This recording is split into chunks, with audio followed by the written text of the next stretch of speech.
अस्सलाम वालेकुम। मैं हूँ आपकी होस्ट डॉक्टर नूर और आज हम ईद उल अज़हा के मौके पर बहुत अहम बात करेंगे।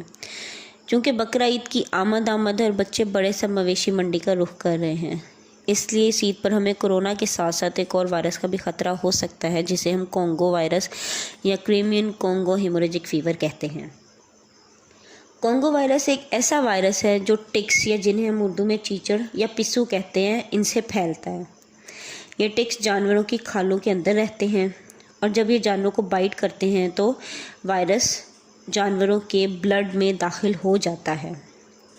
टिक्स इंसानों को भी काटते हैं, एक ये ज़रिया है कोंगो वायरस का इंसानों को होने का। दूसरा जो है कि अगर इन्फेक्टेड जानवर के खून और गोश्त से जो है ये कोंगो वायरस फैल सकता है। क्योंकि बड़ी ईद है, बकरा ईद के दिनों में जानवरों के साथ बहुत क्लोज़ कांटेक्ट रहता है, जिसकी वजह से जो है इसका ख़तरा भी बढ़ जाता है। फिर ईद उल अज़हा जो है वो गर्मियों के मौसम में आई है, तो इस मौसम में टिक्स की एक्टिविटी भी जो है वो बढ़ जाती है। इसकी अलामात में जो है वो बुखार, नज़ला, ज़ुकाम, सर में दर्द, वॉमिटिंग, डायरिया या जिस्म के किसी भी हिस्से में नील पड़ जाना या फिर जिस्म के किसी भी हिस्से से खून आना शुरू हो जाता है। जो इन्फेक्टेड है पर्सन, उसके जो डायरेक्टली टिक बाइट से जो इन्फेक्ट हुआ है, उसकी अलामात जो हैं 1 से 3 दिन, हद 9 दिन तक जो है वो ज़ाहिर होना शुरू हो जाती हैं। और अगर कोई किसी ऐसे जानवर से जो इन्फेक्टेड था उससे जो है वो हुआ है उसे कोंगो वायरस, तो वो 5 से 6 दिन, हद 13 दिन में उसकी अलामात जो हैं वो ज़ाहिर होना शुरू होती हैं।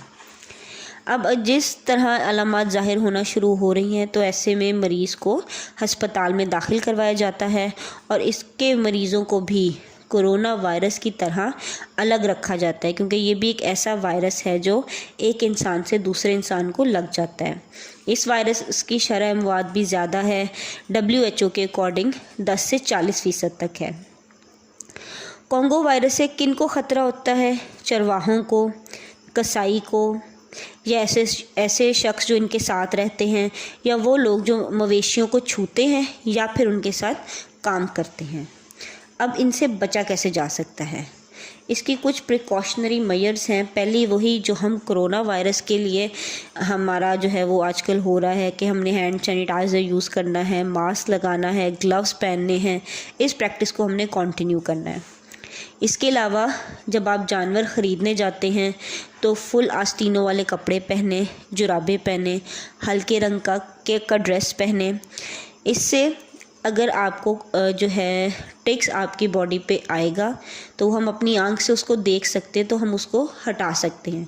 आपने डायरेक्टली अपने हाथों से उसको नहीं हटाना है, या ट्वीज़र से या टिश्यू लेकर उसको हटाना है। और जब आप मवेशी मंडी से आएँ तो जो है बाथ भी लें, वो भी ज़रूरी है इससे बचने के लिए।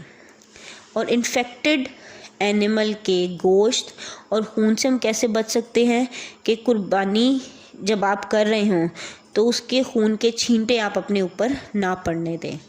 और जहाँ तक गोश्त की बात है, तो कोंगो वायरस जो है वो हाई टेम्परेचर पर सरवाइव नहीं करता, इसलिए आप अपना जो गोश्त है उसे अच्छी तरह हाई फ्लेम पे पकाएं। फिर ये कि आखिर में मैं ये कहूँगी कि हम किसी भी जानवर को देख के ये नहीं कह सकते कि इससे हमें कोंगो वायरस हो सकता है या नहीं।